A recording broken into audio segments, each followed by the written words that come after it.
This is Land of Havilah, Isaiah 48, verse 1.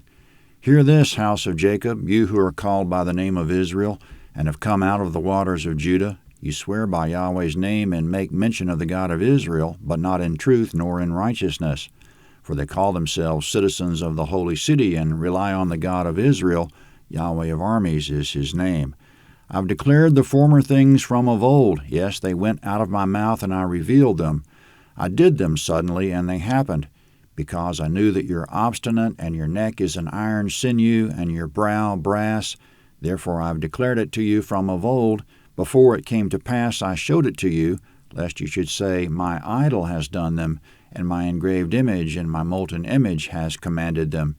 You've heard it, see all this, and you, won't you declare it? I've shown you new things from this time, even hidden things which you've not known. They are created now and not from of old, and before today you didn't hear them, lest you should say, Behold, I knew them. Yes, you didn't hear, yes, you didn't know, yes, from of old your ear was not opened. For I knew that you dealt very treacherously and were called a transgressor from the womb. For my name's sake I'll defer my anger, and for my praise I hold it back for you, so that I don't cut you off. Behold, I have refined you, but not as silver. I've chosen you in the furnace of affliction. For my own sake I'll do it, for how would my name be profaned? I'll not give my glory to another. Comment verses 1 to 11 are something like this. Israel and Judah, you swear by my name and make mention of my name. You call yourselves citizens of my holy city, and you rely on me to a degree, but not in truth or righteousness. Remember the prophecies I delivered to you in olden times. They seemed unlikely, yet I brought them to pass suddenly.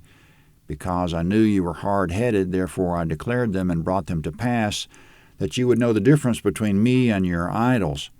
You see how I declared it and brought it to pass. Won't you admit it?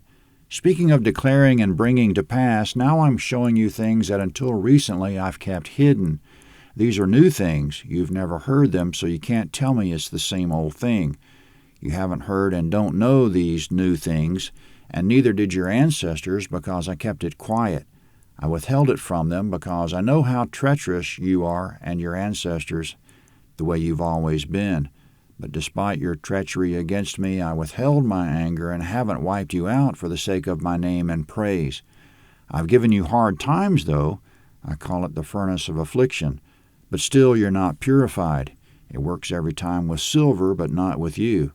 I'll refine you nevertheless, for my own sake and for the sake of my holy name that's on you, which you keep dragging down.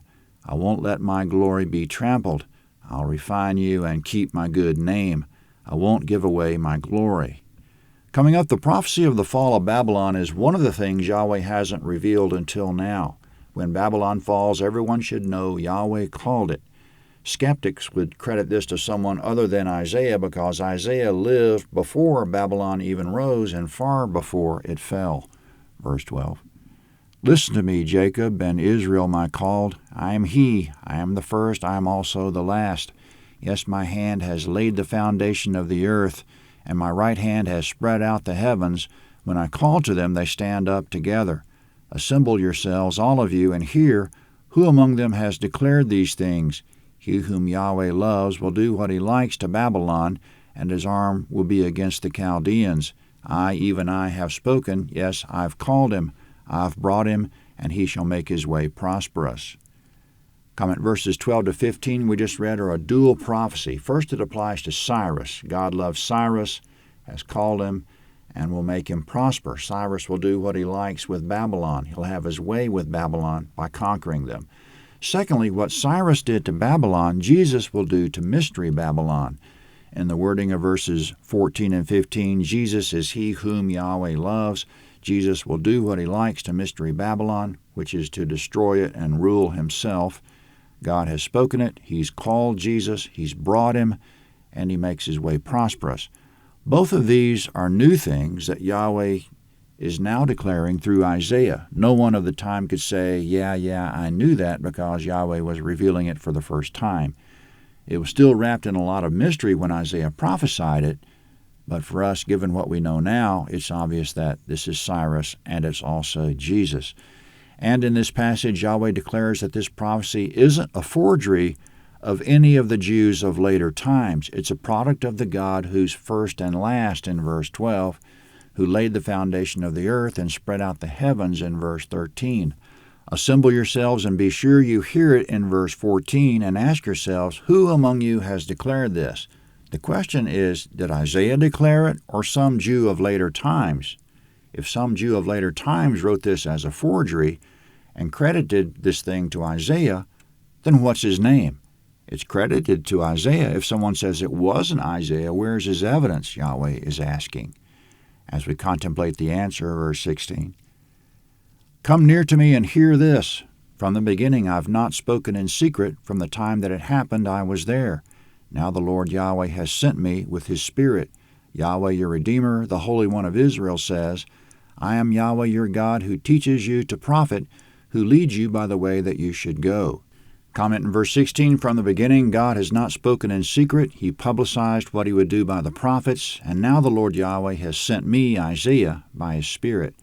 The message at hand from Isaiah is that Babylon will fall by Cyrus, and secondly, the evil world system called Mystery Babylon will fall by Jesus, Revelation 18:2.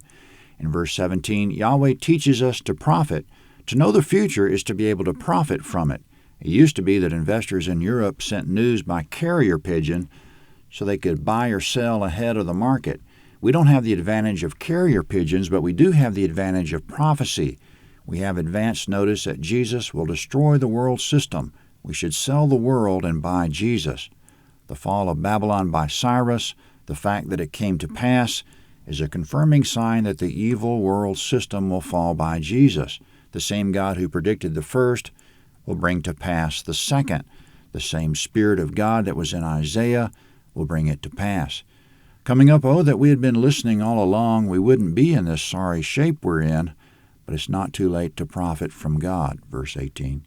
Oh, that you had listened to my commandments, then your peace would have been like a river, and your righteousness like the waves of the sea. Your offspring also would have been as the sand, and the descendants of your body like its grains. His name would not be cut off nor destroyed from before me. Comment, if Israel had been listening all along, they would have been better off beyond comprehension. His name wouldn't be cut off, meaning their children. God wouldn't reject their children, grandchildren, or any of the coming generations if they listened to him. Verse 20. Leave Babylon, flee from the Chaldeans. With a voice of singing, announce this. Tell it even to the end of the earth. Say, Yahweh has redeemed his servant Jacob. They didn't thirst when he led them through the deserts. He caused the waters to flow out of the rock for them. He split the rock also, and the waters gushed out. There is no peace, says Yahweh, for the wicked. Comment in verse 20, leave Babylon, flee from the Chaldeans, end quote.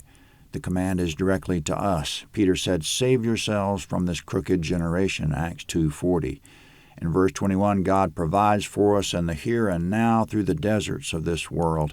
In verse 22, there's no peace for the wicked, all of which means the only profit in this world or in the next is to buy Jesus. Isaiah 49 is next.